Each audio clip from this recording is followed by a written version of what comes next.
नमस्कार, Bharat news live 24 में आपका स्वागत है। मैं दिनेश कुमार पंडित। आज बात करते हैं अंतर्राष्ट्रीय ज्ञान स्थल बोध गया, जहां पर आज महाबोधि मेडिटेशन सेंटर की सभागार में बौद्ध संगठनों की राष्ट्रीय समन्वय समिति भारत के द्वारा 9वीं राष्ट्रीय बौद्ध धम्म संसद का आयोजन के 3 दिवस चलने के बाद आज संपन्न हुआ, जहां आज माननीय सलाहकार रमेश चंद्रा बैकर जी ने अपने पत्रकारों के सामने बात रखा। आइए देखते हैं बोध गया की रिपोर्ट।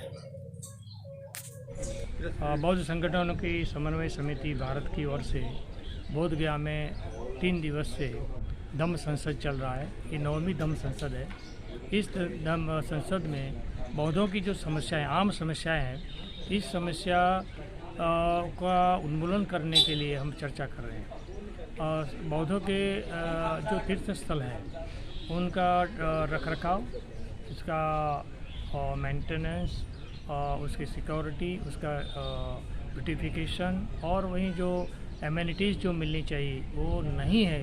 इसीलिए हम लोगों ने इसके लिए चर्चा की कि बोध गया, सारनाथ, लुम्बिनी, श्रावस्ती, संकीसा, यही जो प्रमुख कुशीनगर आदि प्रमुख जो स्थल है, वहाँ देशी और विदेशी जो प्रवासी आते हैं उनके लिए नहाने धोने के लिए या टॉयलेट के लिए ये सहूलत नहीं है। दूसरा, यही जो बड़े बड़े तीर्थ है बौद्धों के, वहाँ रेल की सगवड़ नहीं है। बस सेवाएं जारी की जाए और प्रवासियों के लिए जो सुविधा जो होनी चाहिए वो दी जाए, ताकि भारत सरकार चाहती है कि देश में स्मार्ट सिटी, बहुत स्मार्ट सिटी बने।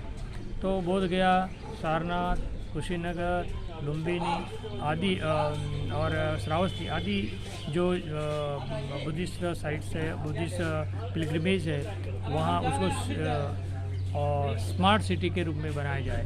तो लगता है कि अभी तक भारत सरकार ने तो ऐलान किया है कि भारत में हम स्मार्ट सिटी बनाएंगे, लेकिन हम बोध गया में देखते हैं, कुशीनगर में देखते हैं, संकीसा में देखते हैं या श्रावस्ती में देखते हैं कि इस विषय में कोई कार्रवाई हुई नहीं है। तो हम गवर्नमेंट से, भारत सरकार से अनुरोध करते हैं कि स्मार्ट सिटी बनाने में बोध गया, सारनाथ और कुशीनगर को प्रमुखता दी जाए और फिर बाद में जो संकीसा है और श्रावस्ती, उसको भी इस स्मार्ट सिटी बनाया जाए।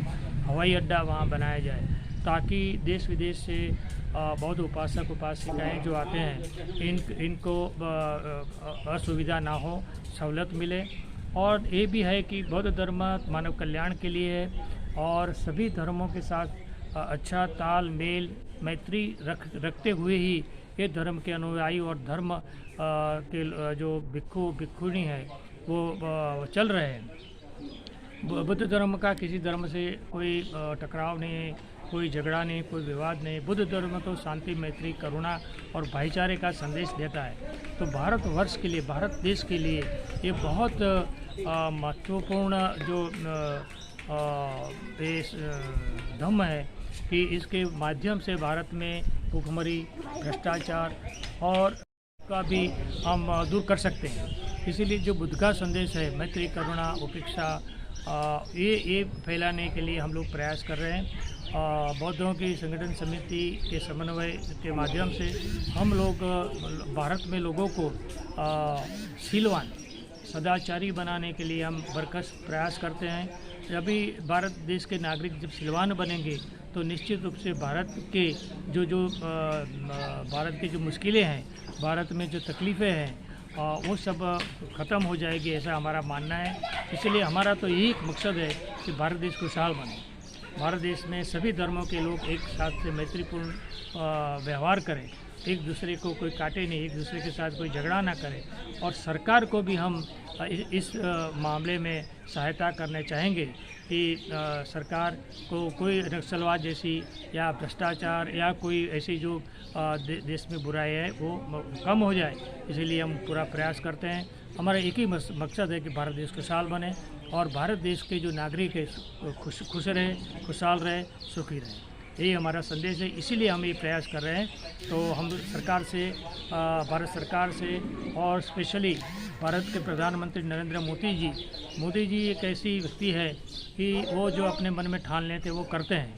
तो मुझे लगता है कि वो कुशीनगर, बोधगया, कुशीनगर, सारनाथ आदि जो स्थान है बौद्धों की, उसको स्मार्ट सिटी बनाएंगे। मोदी जी को हम धन्यवाद देंगे कि उन्होंने पहला कदम उठाया है कि कुशीनगर को हवाई अड्डा दिया है। ऐसा हवाई अड्डा बोधगया में है, लेकिन बोधगया से बोधगया आने के लिए कोई रेल की सुविधा नहीं है। तो रेल की पटरी जल्दी डालें और रेल शुरू हो जाए, इसी अभी हमारी इच्छा है।